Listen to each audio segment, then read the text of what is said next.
I'm Sarah Layton. You are watching Insects and the City, and today we're wondering, when it comes to bed bugs, how do I inspect my home?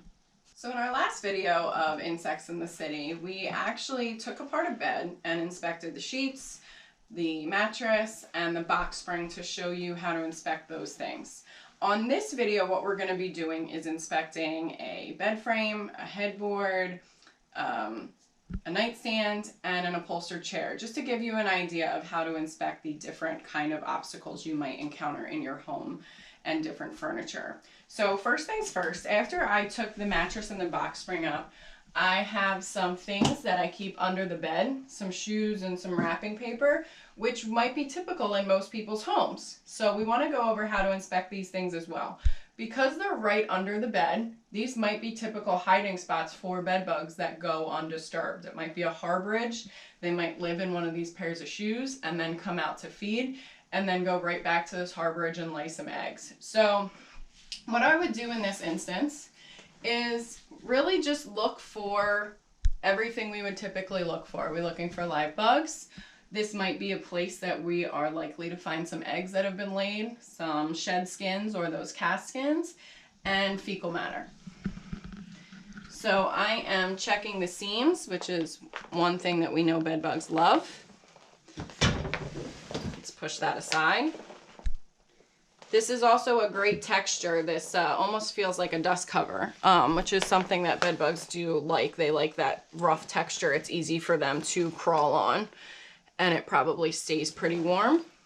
So I haven't found anything. I would also go through this and give a, if I'm not finding any evidence, then I don't need to check each one of these shoes individually for long periods of time. But it's a good idea to go through them and go through each one of these compartments and see if we see any bugs or fecal spotting to give us a good indication that we have an infestation. So this plastic container, we're going to do something very similar. This might not be as likely to have bugs in it because it has this hard plastic siding that they might necessarily not be able to crawl up actually. But we'll still take a look at it just to make sure there's nothing in here. I'm going to take the lid off. And we have a lot of wrapping supplies in here, but I'm going to take this compartment out. And we're really just over and over again looking for those live bugs, fecal, cast skins, any eggs that have been laid.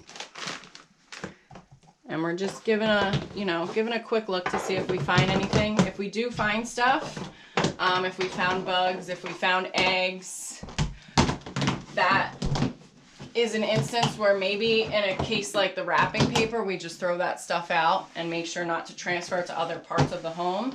In instances like the shoes that somebody might not want to get rid of, me personally wouldn't want to get rid of them, I might wrap them in a bag and leave them in that bag in maybe the garage.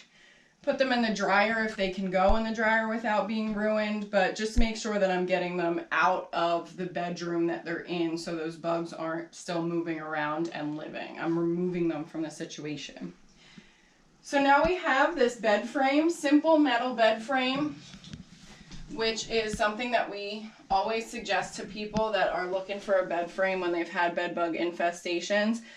These bed frames are typically cold because they're metal, and that smooth, shiny texture that bed bugs aren't great at crawling up. So I'm going to give this a look. This is a great hidey hole in here for bed bugs to lay their eggs in and to live in.